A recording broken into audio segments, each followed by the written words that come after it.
Chers amis, à l'occasion du 160e anniversaire du départ des premiers missionnaires vers Haïti, la Société des prêtres de Saint-Jacques est heureuse de vous faire entrer au cœur même de son histoire. Cet exercice est très important pour nous, car il nous permet de faire mémoire, et nous vous invitons à faire mémoire avec nous. Nous allons célébrer nos 160 ans en prenant en compte l'invitation que le pape François a faite dans la lettre qu'il a adressée à tous les consacrés en 2014.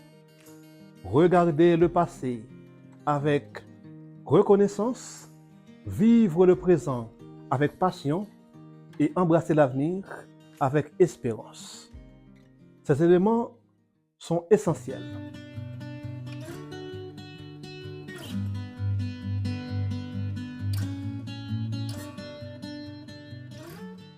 En effet, raconter son histoire, c'est faire mémoire. Et faire mémoire, c'est reconnaître qu'on est enraciné quelque part et qu'on a une identité. Faire mémoire, ce n'est pas évoquer un passé révolu, mais c'est revivre des événements qui donnent sens au présent et à l'avenir. Cela nous invite à parcourir à nouveau le chemin des générations passées pour y cueillir l'étincelle inspiratrice, les idéaux, les projets, les valeurs qui les ont mus. C'est en faisant cet acte de mémoire que nous pouvons vivre le présent comme un don de Dieu. Un don qui nous rappelle que le Seigneur vient à notre rencontre dans notre histoire, dans notre aujourd'hui. En effet, c'est aujourd'hui que Dieu vient à notre rencontre pour qu'à notre tour, nous puissions aller à la rencontre de l'autre pour l'écouter et dialoguer avec lui en étant témoins de son amour pour tous les hommes. C'est bien en faisant mémoire de l'action de Dieu qui nous a accompagnés tout au long de nos chemins et en vivant pleinement aujourd'hui ce qu'il nous donne de vivre, que nous pouvons entrer dans l'espérance, non comme un optimisme béat, mais avec la certitude que Dieu ne cesse de faire du neuf et qu'il continuera encore en se servant de nos pauvres moyens humains. C'est bien ce qui est exprimé dans cette tapisserie qui se trouve dans le cœur de notre chapelle Saint-Jacques. La mission, elle est celle du Christ qui donne l'Esprit Saint et qui envoie annoncer l'amour de Dieu. À la suite des apôtres, les premiers missionnaires ont répondu à cet appel du Christ. Allez de toutes les nations, faites des disciples. Cette tapisserie est expliquée de manière admirable par le premier article de nos constitutions. La Société des prêtres de Saint-Jacques est une société de prêtres missionnaires appelés par le Christ et par l'Église, poussés par l'Esprit à partir à la rencontre de leurs frères et sœurs d'un autre pays, d'une autre culture, pour annoncer la bonne nouvelle, pour partager la merveilleuse richesse du Christ, pour constituer un lien entre les églises particulières, pour être acteurs et témoins de l'universalité de la famille de Dieu. Comme les premiers missionnaires, nous continuons de répondre aujourd'hui à ce même appel. De commencement en commencement. C'est ainsi que le père André Le Barzy, ancien supérieur général de Saint-Jacques et professeur d'écriture sainte, a intitulé un ouvrage qui retrace l'histoire de la mission, à partir de quelques grandes figures évangélisatrices. Ce titre nous rappelle que le Seigneur ne cesse de faire du neuf, en appelant des hommes et des femmes à collaborer à son œuvre de salut, en nous envoyant proclamer la bonne nouvelle à tous. Avec Dieu, un nouveau commencement est toujours possible, car il est maître du temps et de l'espace. Il sait bien ce qui correspond mieux à chaque moment de notre histoire. Alors, quoi de mieux que de se laisser guider par lui? La Société des prêtres de Saint-Jacques s'inscrit dans ce même mouvement. Alors, partons du commencement. En 1864, un nouveau commencement va voir le jour dans l'histoire de la mission de l'Église. Ce sera le départ des premiers missionnaires vers Haïti. Cependant, il serait bon de regarder le contexte de cette période. Au début du XIXe siècle, soit en 1804, Haïti, qui était une colonie française, a acquis son indépendance et a décidé de rompre avec son ancien colonisateur. Dans une telle situation, quelle est donc la place de Rome, qui est garante de l'unité de l'Église? Pas si simple, nous le verrons tout à l'heure. C'est le pape Pie IX qui règne de 1846 à 1878. Il va être cependant confronté, en 1848, à la prise de Rome par Garibaldi. Il est donc le dernier pape à exercer le pouvoir temporel. Ce n'est qu'en juillet 1849 que Napoléon III va envoyer une armée française au secours du pape, qui pourra finalement rentrer à Rome en 1850. C'est donc une situation très mouvementée qui aura des répercussions au niveau mondial. En même temps, il faut rappeler que le Vatican est le premier État à reconnaître l'indépendance en 1824, de même que la consistance canonique de l'Église d'Haïti. Il faut préciser que l'Église n'avait pas été vraiment organisée après son érection théorique par Alexandre VI au XVIe siècle. Des diocèses, oui, mais pas d'évêques pendant 3 siècles, et seulement quelques prêtres, essentiellement membres d'ordres religieux, qui ont quitté le pays avec les colons. Après 1804, des prêtres sont bien venus de France, mais beaucoup, sinon la plupart, étaient des prêtres en rupture avec leurs évêques pour des questions morales. Cette situation a duré pendant environ 60 ans. Devant cette situation, Rome se trouve dans la nécessité de mettre de l'ordre. Depuis bien avant, plusieurs tentatives de concordat ont échoué. De son côté, le pape Pie IX va chercher un accord avec le gouvernement haïtien. Toutes ces démarches finiront par aboutir en 1860 avec la signature du concordat entre le Saint-Siège et la République d'Haïti. 5 diocèses sont érigés. Cependant, pour une bonne organisation, il faut bien trouver des hommes prêts à assumer cette mission. Le pape a d'abord fait appel aux ordres présents avant l'indépendance, mais aucune réponse positive n'a été donnée. Il a finalement eu une réponse positive auprès des spiritains qui, plus tard, sera récusé par le supérieur général fraîchement élu. La sollicitude du pape pour Haïti l'a poussé à ne pas se décourager. Il s'est tourné vers un prêtre finistérien, bien connu à Rome et qui connaît les Antilles.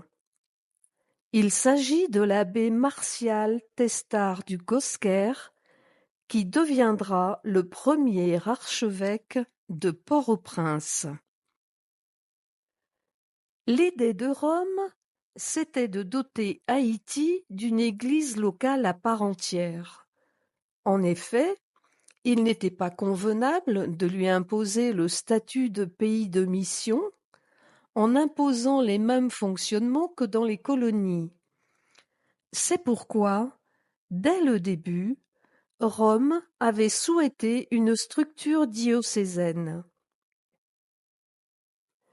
Acceptant d'assumer cette lourde mission, Monseigneur Testard du Cosquer s'est mis à la recherche des prêtres en sillonnant plusieurs diocèses de France et même au-delà. De manière étonnante, et surtout par la grâce de Dieu, beaucoup de jeunes se sont manifestés, car cet appel trouvait un écho dans leur cœur. Probablement, la plupart n'avaient prévu de devenir missionnaires en dehors de leur pays, mais les voies du Seigneur sont impénétrables. Parmi ceux qui ont répondu, il y a eu bien sûr des tout jeunes, mais également des prêtres qui avaient exercé des responsabilités importantes dans leur diocèse. En réponse à l'appel du pape Pie IX en 1864, 33 missionnaires ont débarqué en Haïti, dont un archevêque, 20 prêtres, 12 séminaristes, sous-diacres, diacres, tous affectés au seul diocèse de Port-au-Prince. Parmi ces missionnaires, il y a l'abbé Jean-Marie Alexis Guilloux, qui va être le vicaire général de Testard du Cosquer. À l'instar d'Abraham, à qui Dieu a demandé de quitter son pays vers une nouvelle terre, ces missionnaires ont quitté leur pays en vue d'annoncer la merveilleuse richesse de l'annonce de la bonne nouvelle de celui qui les a appelés à se mettre à sa suite. En même temps que ces missionnaires, des frères de l'instruction chrétienne et des sœurs de Saint-Joseph de Cluny sont arrivés en Haïti. Tous sont partis dans le but de témoigner du Christ dans leur champ pastoral propre. Les paroisses, des écoles, des hôpitaux. Les frères de l'instruction chrétienne, tout comme les sœurs de Cluny, pouvaient être reconnus facilement avec leurs habits. Cependant, ce n'était pas le cas pour ces prêtres missionnaires qui portaient bien la soutane des séculiers français, mais qui avaient abandonné le rabat gallican. De fait, c'étaient bien des prêtres séculiers, mais ils rejoignaient une autre église particulière et ils voulaient le marquer. Cette décision de répondre à l'appel de partir vers une terre inconnue semble être une grande folie. Cependant, cette folie n'est qu'une réponse à la folie de Jésus, qui nous aime d'un amour sans mesure, au point de donner sa vie pour que tous les hommes soient sauvés. Ils partent en répondant à cet appel de Jésus ressuscité qui dit « Allez, de toutes les nations, faites des disciples ». Cette ardeur missionnaire qu'ils portent en eux devient beaucoup plus forte que tous les dangers qu'ils affrontent en prenant la mer, mais aussi en s'exposant à un nouveau climat. Des prêtres de plusieurs diocèses ont entendu cet appel et ont voulu y répondre positivement et généreusement. Les 33 premiers qui sont partis vers Haïti viennent de plusieurs diocèses de France et même d'autres pays. Cependant, la Bretagne est la région qui en a envoyé le plus. 5 viennent du Finistère, 5 des Côtes-d'Armor, 3 d'Ille-et-Vilaine, 2 du Morbihan, 1 du Calvados, 1 du Nord, 2 d'Île-de-France, 1 de Sens, 1 de la Gironde, 1 de la Dordogne, 1 de la Corrèze, 3 de Toulouse, 2 de la Corse, 1 de la Martinique, 1 de la Guadeloupe et 3 d'Italie. La diversité des diocèses d'origine de ces missionnaires dit combien ces hommes se sentaient concernés par la mission. Beaucoup étaient jeunes, dynamiques, et tous étaient animés d'une seule et même passion: annoncer le Christ en partant en mission pour être au service de cette jeune Église. Ils prenaient des risques en connaissance de cause, en acceptant de s'engager dans cette aventure. En effet, partir, à cette époque, ne donnait aucune garantie d'une longue vie dans leur mission apostolique, surtout que la fièvre jaune sévissait dans les Caraïbes. Plusieurs parmi les missionnaires n'ont pas survécu. Tous en étaient conscients. Parmi les premiers qui sont partis, le plus jeune, Louis Allo, originaire de Saint-Brieuc, était âgé de 23 ans. Il est arrivé en Haïti en 1864 comme sous-diacre et est décédé d'une noyade à 24 ans après seulement 10 mois de mission. D'autres sont décédés après seulement 5 mois de mission. Certains n'ont même pas eu le temps de recevoir l'ordre sacré. Parmi les premiers, celui qui a passé le plus longtemps dans la mission y a quand même vécu 43 ans et est mort à 79 ans. Tous ces missionnaires ne sont pas partis parce qu'ils voulaient mourir en martyrs, mais parce qu'ils avaient en eux ce désir ardent d'annoncer le Christ. Ils expriment bien le don de leur vie, en termes de sacrifice par amour pour le Christ, mais aussi par amour pour le peuple vers lequel ils sont envoyés. Un jeune prêtre, originaire du diocèse de Rennes, l'abbé Jean-Baptiste Gendron, est décédé seulement 1 mois après son arrivée. Il a demandé au père Poupart, son curé: Veuillez dire à monseigneur l'archevêque que j'aurais été heureux de travailler en Haïti pendant quelques années. Je fais au bon Dieu le sacrifice de ma vie pour le bien de la mission. Cette situation difficile n'a pas semblé faire peur à des séminaristes qui, eux, étaient en formation. Au contraire, ils se montrent très déterminés. C'est ce dont témoigne une circulaire du père Conan, vicaire général de Port-au-Prince et des Gonaïves, en date du 15 décembre 1897, soit un peu plus de 30 ans après l'arrivée des premiers missionnaires. J'ai la douleur de vous annoncer la mort de l'abbé Théodore Briand, vicaire à la Croix des Bouquets, décédé le 13 de ce mois. Il était arrivé le 7 octobre. C'est le 15e prêtre que la mort enlève depuis le 1er janvier à la mission d'Haïti. 1 an avant, quand la nouvelle des décès causés par la fièvre jaune parmi le clergé d'Haïti arriva au séminaire de Saint-Jacques, le supérieur du séminaire, monsieur le chanoine Evenot, dit aux séminaristes: Voilà de graves nouvelles, mes enfants. Il ne faut pas faire d'illusions. C'est à la mort que vous allez. Comme Gédéon, je vous dis, s'il y en a parmi vous qui ont peur, qu'ils s'en retournent chez leur père et leur mère. Cette annonce est crue et demande une vraie réflexion avant de répondre.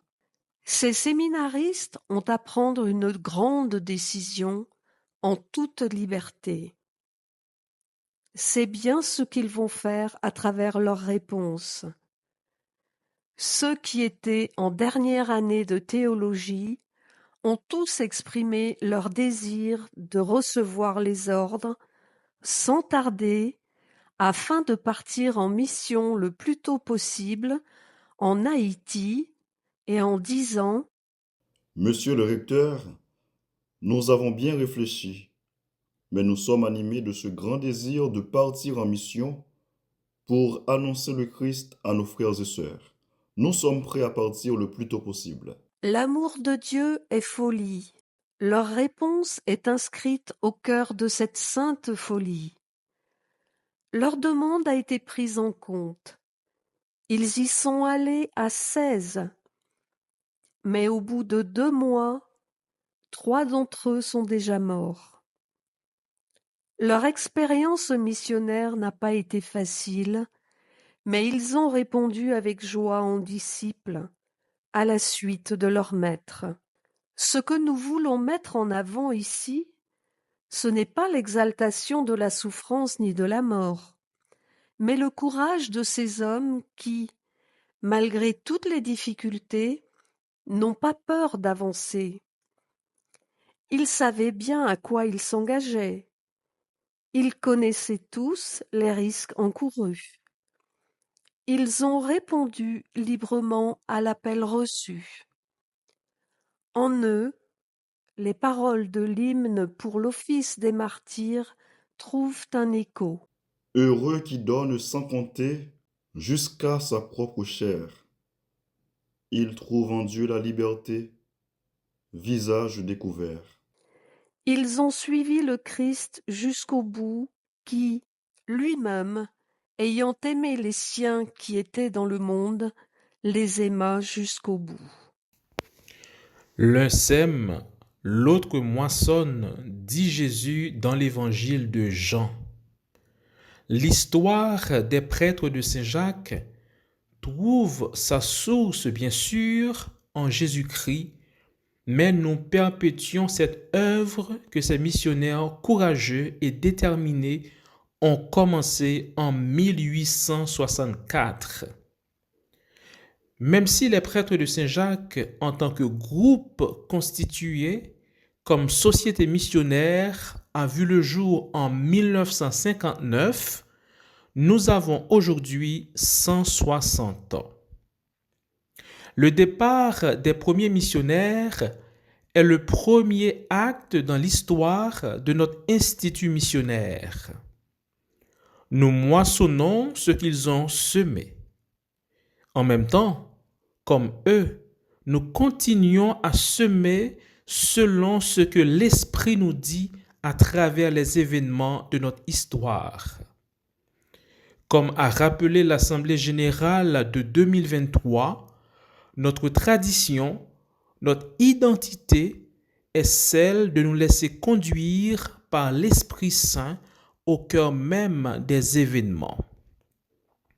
Nous poursuivons aujourd'hui notre mission en essayant d'être fidèles à ce qu'ont commencé nos devanciers. Les époques ont changé, mais les défis liés à la mission existent encore. Ils ne sont pas les mêmes qu'autrefois. Cependant, à la suite de ces missionnaires qui ont répondu à l'appel du Seigneur avec détermination, nous, les missionnaires de Saint-Jacques, nous continuons notre mission là où nous sommes, en Haïti, au Brésil, en France et au Canada. Dans chacun de ces pays, les prêtres de Saint-Jacques vivent avec joie leur mission en dépit des défis auxquels ils font face. Qui que vous soyez, nous vous invitons à nous soutenir. En rendant hommage à tous nos devanciers dans cette œuvre missionnaire, nous pensons au Père André Siohan, décédé brutalement juste après son élection comme supérieur général en juillet 2023. nous rendons grâce pour sa vie et pour tout ce qu'il a fait. Nous continuons notre mission dans la disponibilité en étant attentifs aux différents appels, comme le numéro 7 de nos constitutions nous le rappelle. Attentifs aux appels des églises particulières dans la poursuite de la mission. La société entend continuer sa vie et son service à l'écoute de l'Esprit Saint, à travers la parole de Dieu et les signes des temps, dans un esprit de fidélité à l'héritage spirituel de la famille centenaire des missionnaires de Saint-Jacques. Un esprit de fraternité joyeuse et solidaire qui permet de tenir dans des conditions difficiles et qui constitue un témoignage apostolique, un esprit de compréhension et d'intention fraternelle à l'égard des aînés qui ont consacré leur vie au service du royaume et des jeunes qui s'y préparent. Un esprit d'inculturation et d'intégration dans les églises d'adoption. Un esprit de disponibilité et de pleine coopération avec l'église locale. Un esprit de pauvreté, d'humilité qui se manifeste dans un style de vie en harmonie et en sympathie avec le peuple de Dieu. Chers amis, nous venons de faire un voyage dans le temps qui nous a permis de mieux connaître la Société des prêtres de Saint-Jacques, société essentiellement missionnaire.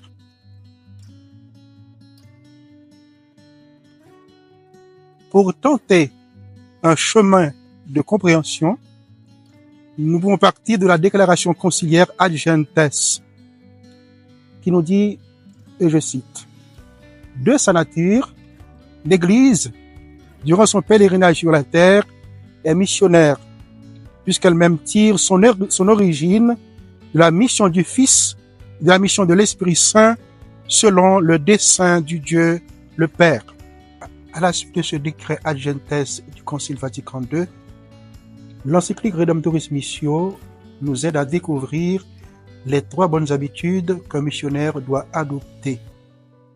Plongé dans l'atmosphère de la mission, le missionnaire a l'attitude de bon pasteur. Il développe sa mission à partir d'une relation avec le Christ, premier missionnaire, et avec les destinataires de la bonne nouvelle. Il cherche quotidiennement à connaître ses brebis, comme le Christ. Il est un guide qui accompagne ses brebis. Les brebis écoutent et connaissent leur pasteur. C'est une mission liée aux soins pastoraux. C'est aussi un semeur. Le missionnaire ne fait que semer. Il lance les semences dans tous les terrains. Il n'y a aucune exclusion de sa part. Et la semence pousse tout seul. La mission est marquée par l'espérance, mission liée à la nouvelle évangélisation. Le missionnaire doit avoir aussi l'attitude d'un pêcheur. C'est une mission en haute mer. Il faut jeter les filets sans avoir la certitude de prendre quelque chose, même si on l'espère. C'est la mission où l'Église découvre sa véritable vocation. Elle se laisse conduire par la foi. C'est applicable à la mission Ad Gentes. Il y a 160 ans, les pères de Saint-Jacques se sont embarqués dans ce bateau missionnaire. Pendant ces 160 ans, dans de diverses circonstances, soutenus par la force de l'Esprit Saint et la grâce de Dieu, beaucoup de prêtres de Saint-Jacques ont été envoyés en Haïti, au Brésil, en France et récemment au Canada. Nous, les prêtres de Saint-Jacques, vivons la mission dans la simplicité et la disponibilité. Nous pratiquons la pastorale de la proximité. C'est en nous approchant de ceux et celles parmi lesquels Dieu nous a envoyés que nous arrivons à donner témoignage du Christ qui nous appelle à le suivre. Embrasser la vie missionnaire demande des efforts et même de sacrifice de la part du missionnaire. Selon le pays de la mission, il faut tout recommencer. Apprendre et parler la langue du pays. Comprendre et épouser une nouvelle culture. Il y a une autre manière de vivre la foi, de témoigner l'évangile du Christ. Tout cela nous demande, sans nier nos cultures, nos racines, de nous dépouiller de ce que nous sommes. Notre société de vie apostolique, avec ses 84 membres, est toute petite. Au cours de son histoire, elle a connu des transformations. Elle est pleine de vie et de vigueur. Nous avons, comme dans toutes les congrégations religieuses, des problèmes et des difficultés, mais nous avançons avec beaucoup d'espérance.